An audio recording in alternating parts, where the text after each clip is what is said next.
Et salut, c'est Hugo et bienvenue sur la chaîne principale Hugo Bandicoot.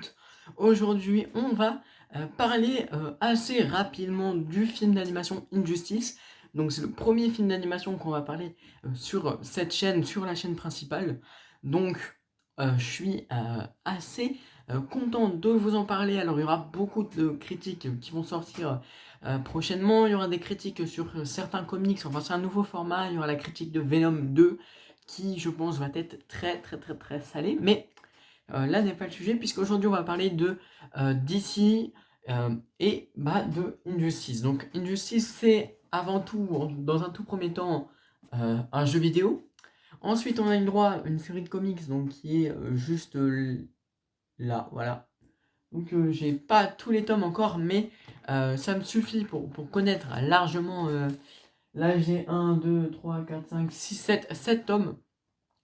Ça me suffit assez pour savoir ce que vaut Injustice en comics. Alors, je vous le dis, que ce soit en jeu vidéo ou eh bien en comics, Injustice, c'est c'est mes comics préférés. Vous voyez, j'en ai tellement là-dedans, plus un autre étage en dessous que vous ne voyez pas. Enfin, j'ai tellement de comics. Et la série Injustice, il y a du très bon. Bon, il y a aussi du très mauvais, on va pas se cacher, mais je reviendrai sur la série un jour ou l'autre. Mais c'est clairement l'une de mes séries préférées, celle que je kiffe. Et alors, ce film d'animation, c'est vraiment un film d'action, un film qui m'a mitigé, c'est-à-dire la première partie du film est, on va dire, à oublier, mais la deuxième partie est géniale. Alors, on ne s'ennuie pas devant ce film, devant Injustice, ce film d'animation qui dure 1h40, 1h30 à peu près, entre 1h30 et 1h40. Et voilà, il n'y a pas de longueur dans le film, sauf si vous avez déjà lu les comics. C'est-à-dire que si vous avez lu des comics, vous allez vous faire chier, je pense, la première heure du film, mais vous allez kiffer la deuxième heure. Ça, ceux qui ont aimé les comics, je vous l'assure, vous allez kiffer. Mais donc oui, en soi, j'ai bien aimé le film. Alors je suis désolé, je suis obligé de prendre mes notes parce que j'ai pas l'habitude d'en parler. Alors attendez, je vais faire ça comme ça, voilà. Donc, comme je l'ai dit, je suis assez content du film en soi. On a une intrigue qui est surprenante et en même temps frustrante.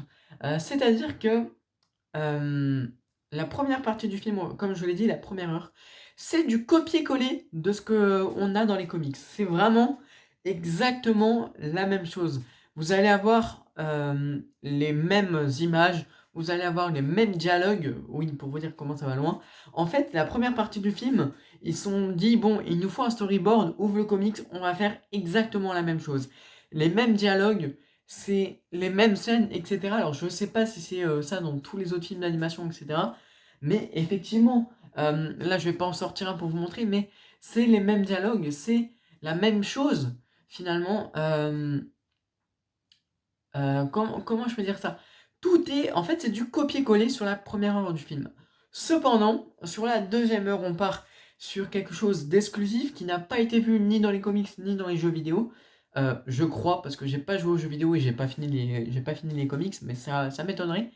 En tout cas, euh, comme je l'ai dit, ouais, la deuxième partie beaucoup plus intéressante parce que pas copier-coller, parce que il y a une notion, on va dire, dans l'ère du temps, ça parle de multivers, etc. Euh, Notamment avec ce gros cube. Alors j'ai oublié de vous le dire, mais cette vidéo est une vidéo full spoiler. Donc l'espèce de gros cube où il y a Superman qui va venir et Lois Lane qui vont venir donc d'une autre dimension.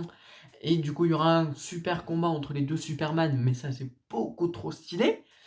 Euh, ouais, enfin, la deuxième partie est vraiment exceptionnelle. Alors j'ai pas lu le reste des comics, mais en tout cas, je vous invite vraiment à la voir.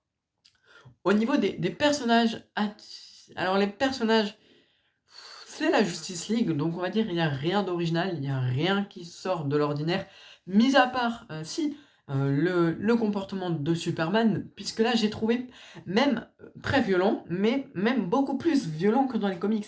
C'est-à-dire dans les comics, il est violent, certes, mais pas autant. C'est-à-dire que il a une armée, etc. Là, il n'a pas une armée, il gère tout seul.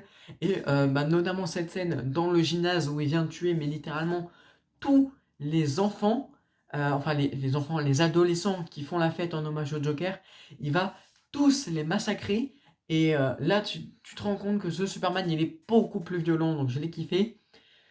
Concernant Wonder Woman, qui fait aussi partie de la team Superman, alors Wonder Woman, pas aussi violente, un peu osef en fait en termes de personnage.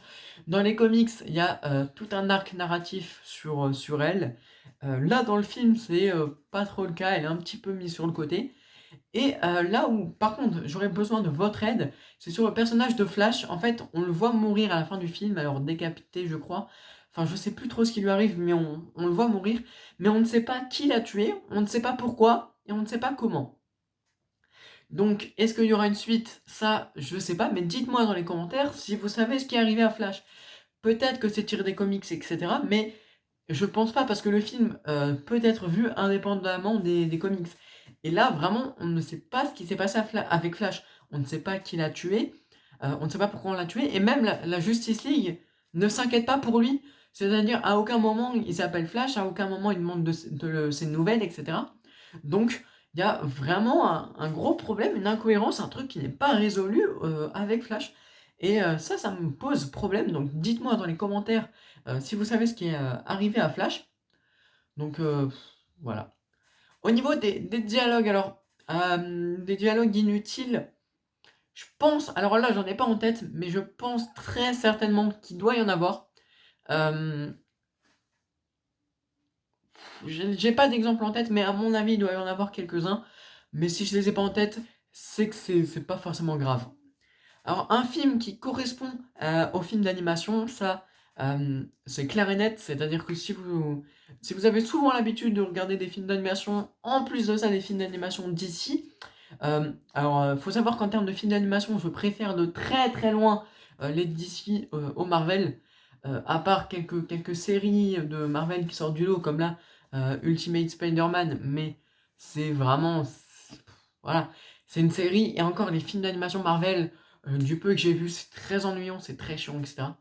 Mais je préfère les DC. Alors là, c'est un film qui correspond totalement à ce que fait DC habituellement dans les films d'animation qu'ils proposent. Au niveau des décors, alors certes, c'est un film d'animation, donc on n'est pas là pour juger les décors, mais c'est vrai que justement, le film d'animation te permet de faire des décors incroyables, enfin des lieux un peu extraordinaires, des trucs un peu qu'on n'a pas l'habitude de voir. Et malheureusement, on n'a pas ça. Euh, Quand je dis on n'a pas ça, c'est-à-dire qu'on a des villes, en fait, on est dans une ville, mais OSEF, totalement random. Des fois, on va se combattre dans des champs, et franchement, qu'est-ce que tu veux faire dans un champ? Il n'y a rien de style. Encore dans des films historiques qui parlent de guerre, etc., je veux bien. Mais là, les décors, voilà, c'est le petit défaut du film. Au niveau des scènes mémorables, alors on va dire toutes les scènes mémorables qu'il y a de la première partie du film, je ne les comptabilise pas, tout simplement parce que c'est du copier-coller de ce qu'il y a dans les comics. Mais je compte toutes les scènes mémorables de la deuxième partie, et là encore il y en a. Le combat des deux Superman, cette espèce de gros cube qui vient arriver, l'apparition de Lois Lane à la fin. Enfin, il y a plein de scènes mémorables, et que du coup j'ai validé, on va dire, cette compétence.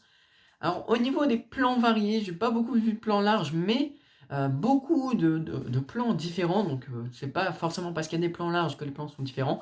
Donc, il y a plein de plans différents. Donc, ça, là encore, j'ai pas de problème avec ça. Je vais pas trop m'étaler là-dessus. Donc, est-ce que je vous recommande de voir le film? Alors, oui, même si vous avez déjà lu les comics, bien que la première partie soit purement copier-coller, je vous invite quand même à la voir parce que ça vaut le coup pour la fin. C'est une histoire alternative. Alors, dites-moi aussi si c'est la même fin dans les comics. Mais franchement, j'espère que c'est pas le cas, parce que j'aurais une grosse déception, parce que je m'attendais à quelque chose d'exclusif pour ce film.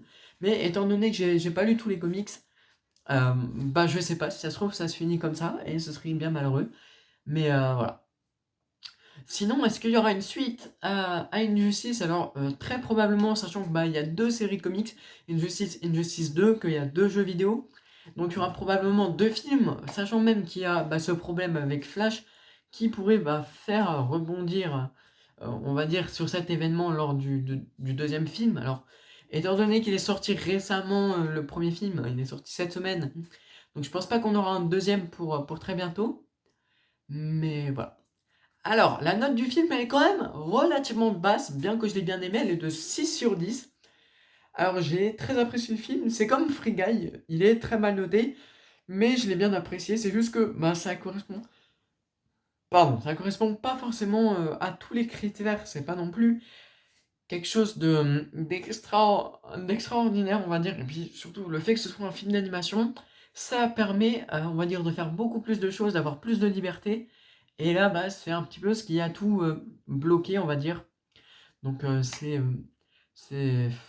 c'est bien dommage parce que sur un film d'animation, tu peux te permettre des choses que tu peux pas en live action et c'est dommage qu'il se soit pas plus permis de choses que ça. Mais enfin, c'est quand même un bon film, je vous recommande de le voir. Donc je crois qu'il est sorti en exclusivité en DVD, si je me trompe pas. Peut-être sur Amazon Prime, de ce que j'ai cru comprendre.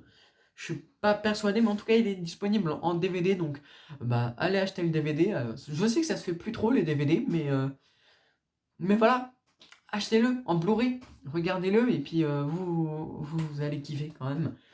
Bref, c'était Hugo, je vous dis à la prochaine pour d'autres vidéos. Enfin voilà, j'ai plein de projets sur la chaîne principale, histoire de la faire remonter, sachant qu'il y a énormément de boulot sur la chaîne secondaire. Je vous invite également à aller la voir. Si vous voulez voir les critiques du dernier duel de mon légionnaire et de Eiffel. Donc voilà, c'était Hugo, je vous dis au revoir et à très bientôt. Ciao.